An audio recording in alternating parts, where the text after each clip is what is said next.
ಪ್ರಿಯ ದೇವ ಮಕ್ಕಳೇ, ಹೇಗಿದ್ದೀರಿ? ಬೈಬಲ್ ಪ್ರಶ್ನೆಯ ಕಾರ್ಯಕ್ರಮಕ್ಕೆ ನಿಮಗೆಲ್ಲರಿಗೂ ಸ್ವಾಗತ. ಇವತ್ತಿನ ಪ್ರಶ್ನೆಯನ್ನು ನೋಡಿಕೊಳ್ಳೋಣ. ಫಿಲಿಪಿ ಪತ್ರಿಕೆ, ಕೊಲಸ್ಸೆ ಪತ್ರಿಕೆ, 1 ಥೆಸಲೋನಿಕ ಪತ್ರಿಕೆ, 2 ಥೆಸಲೋನಿಕ ಪತ್ರಿಕೆ, ಈ 4 ಪುಸ್ತಕಗಳನ್ನು ಬರೆದವರು ಯಾರು, ಎಲ್ಲಿ, ಯಾವಾಗ ಬರೆದರು? ಉತ್ತರ ಗೊತ್ತಿದ್ದರೆ ದಯಮಾಡಿ ಕಮೆಂಟ್ನಲ್ಲಿ ತಿಳಿಸಿ. ಕಳೆದ ವಿಡಿಯೋದ ಪ್ರಶ್ನೆಗೆ ಇಂದು ಉತ್ತರವನ್ನು ನೋಡಿಕೊಳ್ಳೋಣ. ರೋಮಾ ಪತ್ರಿಕೆ, ಈ ಪುಸ್ತಕವನ್ನು ಬರೆದವರು ಅಪೊಸ್ತಲನಾದ ಪೌಲನು. ಎಲ್ಲಿ ಎಂದರೆ ಕೊರಿಂಥದಲ್ಲಿ ಬರೆದಿದ್ದಾರೆ. ಯಾವಾಗ ಎಂದರೆ ಕ್ರಿಸ್ತ ಶಕ 57ರಲ್ಲಿ ಬರೆದಿದ್ದಾರೆ. 1 ಕೊರಿಂಥ ಪತ್ರಿಕೆ, ಈ ಪುಸ್ತಕವನ್ನು ಬರೆದವರು ಅಪೊಸ್ತಲನಾದ ಪೌಲನು. ಎಲ್ಲಿ ಎಂದರೆ ಎಫೆಸದಲ್ಲಿ ಇದನ್ನು ಬರೆದಿದ್ದಾರೆ. ಯಾವಾಗ ಎಂದರೆ ಕ್ರಿಸ್ತ ಶಕ 55ರಲ್ಲಿ ಇದನ್ನು ಬರೆದಿದ್ದಾರೆ.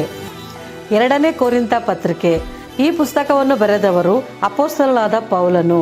ಎಲ್ಲಿ ಎಂದರೆ ಮಕದೋನ್ಯದಲ್ಲಿ ಇದನ್ನು ಬರೆದಿದ್ದಾರೆ. ಯಾವಾಗ ಎಂದರೆ ಕ್ರಿಸ್ತ ಶಕ 55ರಲ್ಲಿ ಇದನ್ನು ಬರೆದಿದ್ದಾರೆ. ಗಲಾತ್ಯ ಪತ್ರಿಕೆ, ಈ ಪತ್ರಿಕೆಯನ್ನು ಬರೆದವರು ಅಪೊಸ್ತಲನಾದ ಪೌಲನು. ಎಲ್ಲಿ ಎಂದರೆ ಸರಿಯಾಗಿ ತಿಳಿಯದು. ಯಾವಾಗ ಎಂದರೆ ಕ್ರಿಸ್ತ ಶಕ 51ರಿಂದ 57ರ ಮಧ್ಯದಲ್ಲಿ. ಎಫೆಸ ಪತ್ರಿಕೆ, ಈ ಪುಸ್ತಕವನ್ನು ಬರೆದವರು ಅಪೊಸ್ತಲನಾದ ಪೌಲನು. ಎಲ್ಲಿ ಎಂದರೆ ರೋಮ್ನಲ್ಲಿ. ಯಾವಾಗ ಎಂದರೆ ಕ್ರಿಸ್ತ ಶಕ 60ನೇ ಇಸ್ವಿಯಲ್ಲಿ ಬರೆದಿದ್ದಾರೆ. ಇದಕ್ಕೆ ನಿಮ್ಮಲ್ಲಿ ಕೆಲವರು ಸರಿಯಾದ ಉತ್ತರವನ್ನು ಕೊಟ್ಟಿದ್ದೀರಿ. ಧನ್ಯವಾದಗಳು.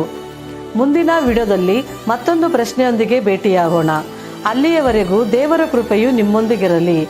ಆಮೇನ್.